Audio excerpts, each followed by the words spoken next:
Imagine a city under immense financial pressure, flipping a switch to save money. A decision made in a boardroom intended to be a temporary fix for a budget crisis, but almost overnight, the water flowing into homes changes. Faucets hiss. The color turns from clear to a sickly, alarming brown. Families hold up bottles, asking a question that should have a simple answer. Is this safe? For the residents of Flint, Michigan, the answer was a catastrophic failure of public trust. Here's what happened. In April 2014, to cut costs while under state-appointed emergency management, officials switched the city's water supply from Detroit's treated Lake Huron water to the local Flint River. The plan was to use the river temporarily until a new pipeline to Lake Huron was complete. But the Flint River water was different.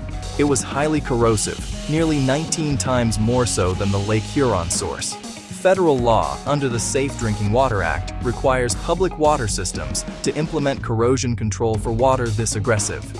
It's a non-negotiable safeguard. Yet, the city of Flint failed to apply this crucial treatment. They didn't add the orthophosphates that form a protective coating inside pipes. Corrosion control sounds boring, a line item in a utility budget. But its absence is devastating. Without that protective barrier, the aging water infrastructure began to disintegrate. The corrosive river water, high in chlorides from road salt runoff, acted like a chemical scouring pad, stripping away the mineral scale inside the pipes and exposing the bare metal underneath. Old pipes started giving up their metal, not just iron, which turned the water brown, lead. From tens of thousands of lead service lines connecting homes to the water mains, a powerful, invisible neurotoxin was now flowing directly to the tap. People saw, smelled, and tasted the warning signs. The brown water, the metallic taste, the strange smells. They suffered from rashes, hair loss, and stomach ailments. They knew something was profoundly wrong. They called hotlines.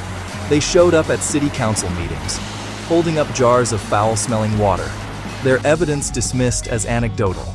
They organized in churches and community centers, begging for answers. But for 18 months, they were stonewalled. Officials insisted the water was safe, that it met federal standards. They were told to just let the water run. They were told it was fine. Meanwhile, the chemistry was undeniable. The chlorides in the river water were leaching lead, and the city's own testing methods were flawed, often missing the highest lead levels by telling residents to pre-flush their taps. Lead levels didn't just rise, they spiked to hazardous waste levels in some homes. And lead doesn't just make children a little sick, it's an irreversible poison. It rewires developing brains, permanently lowers IQ, creates behavioral problems, and shortens futures. The damage doesn't just go away. With official channels failing, who forced the truth into the daylight? It was a coalition of determined outsiders and citizen scientists. Local mothers, led by activists like Leanne Walters, who refused to accept the official story and kept testing.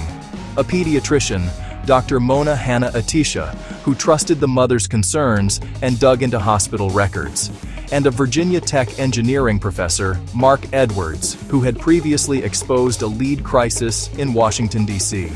Dr. Hanna-Attisha analyzed blood lead data from local children, finding the percentage of kids with elevated levels had doubled citywide and tripled in certain neighborhoods after the water switch. This was proof, not rumor. Mark Edwards and his team drove to Flint, crowdfunded their own study, and ran independent tests on hundreds of homes, confirming the dangerously high lead levels the city was missing. They published their data online for the world to see. And Flint mothers organized. They knocked on doors, shared test results, and used Freedom of Information Act requests to uncover internal emails that showed some officials knew about the risks long before they admitted it. They made the crisis visible when the people of Stakulos charge wouldn't. By the fall of 2015, the alarms were too loud to ignore. The data was irrefutable. A state of emergency was declared. The city finally reconnected to Detroit's treated water. But the damage to the pipes was done. A massive, multi-year effort began to distribute filters, provide bottled water, and replace over 10,000 lead service lines, costing hundreds of millions of dollars. But the damage to public trust, and to a generation of children, can't be turned off like a valve or replaced like a pipe. This wasn't a natural disaster. It was a chain of choices. Cost over care, spin over science, silence over safety. If you want the headline, here it is. Proper corrosion control would have cost the city of Flint about $100 a day. The human cost? Lifetimes. Accountability isn't just about reliving outrage or pointing fingers. It's about building systems that don't fail the same people, in the same places, again and again. It's about environmental justice, the principle that your zip code and your income should not determine the safety of your water or the health of your children. So the next time a problem is dismissed as isolated, the next time someone says, "It's fine, trust us," ask to see the data.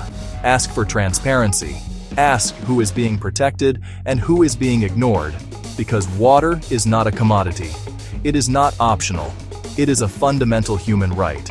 It's a promise of care from a government to its people, and promises demand proof.